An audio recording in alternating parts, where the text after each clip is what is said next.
Hello everyone, my name is Chase Jenkins and today I will be bringing you through my presentation on the rise of technology. First we got flash memory, which is commonly used in phones and iPods. It was developed by Fujio Masakato back in the early 80s. It's a common staple in all technology today. It remembers everything it was written to, even if it loses power, which is honestly amazing. And we also next we have RAM and ROM. RAM forgets whatever was written to it whenever power is lost, which makes it good for short-term memory such as workload. And then ROM it only has what's put on there during factory build, and it can't be overwritten or changed. And then we got SDRAM versus DRAM. DRAM is a type of technology for storage memory that allows super compact storage of data in a small space, while SRAM is more power efficient and smaller form factor, so you can fit more SRAM in the space of DRAM. So they kind of work coincide both together. And next we have the World Wide Web, which is known as the Internet. In current generation is so dependent on it. It's hard to believe that 30 years ago we didn't have this technology, and I'm surprised the world hasn't ended the way we use it today.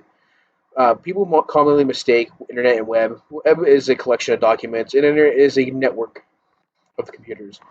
Next, we have image-centered chips, which is actually very little known piece of technology in cameras that allows the picture to be stored to the virtual memory to later be transferred to USB drive or printed onto physical devices such as film.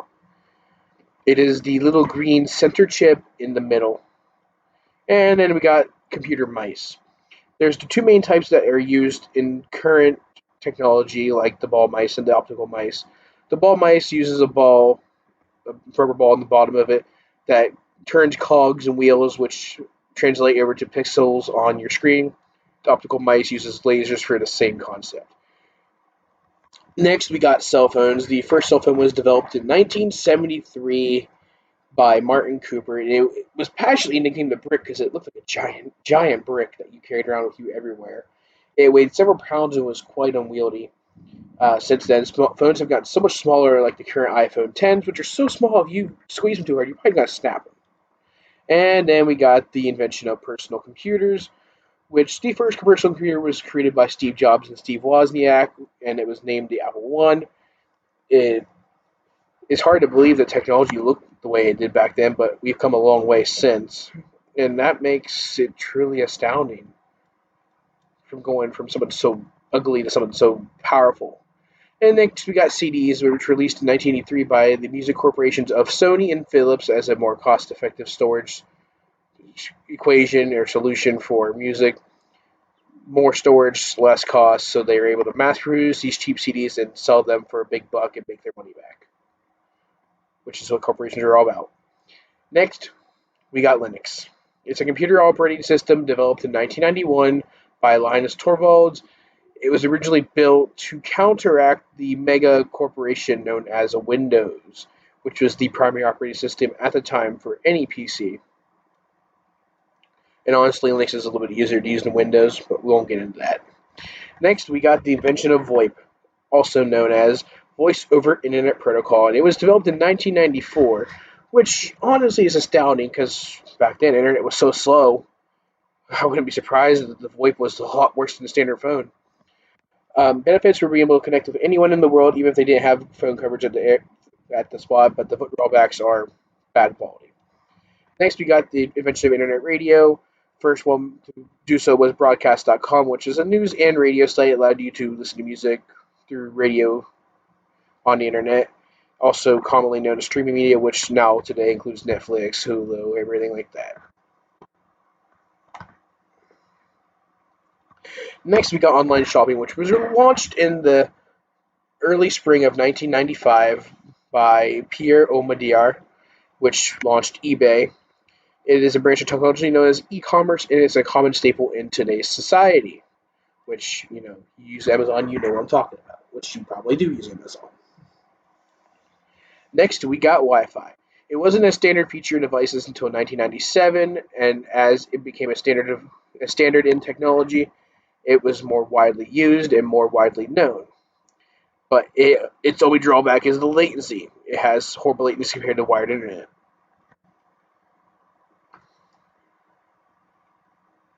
And next we got the notorious BitTorrent.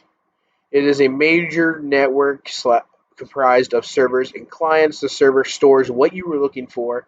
It may be legal or illegal, depends on what you're looking for. And the client is then you, the end user, who is requesting the said data from the server. Next, we got the invention of the Roomba. 2002, the first Roomba was released to the commercial public. Roombas are computerized vacuum cleaners that are self-programmed to guide themselves around your house, and they have bumpers on the sides to detect when they run into the walls so they can correct their course. And if you've had a Roomba, you know they crash into walls a lot. Next, we got the notorious e-voting, which has led to quite some scandals in the last few years. It first made its debut back in 2004. It was considered new and high tech at the time because it allowed a lot less setup because you have to worry about running the wires from the machines to the storage devices. But since then, people have found ways to hack it and change the results. Next, we got ebooks. When you hear the term ebook, what do you think of? You think of the Amazon Kindle. It wasn't the first one to be made. The first concept of the ebook was known as the Dynabook, developed back in 1984. Never commercially released, but still thought of.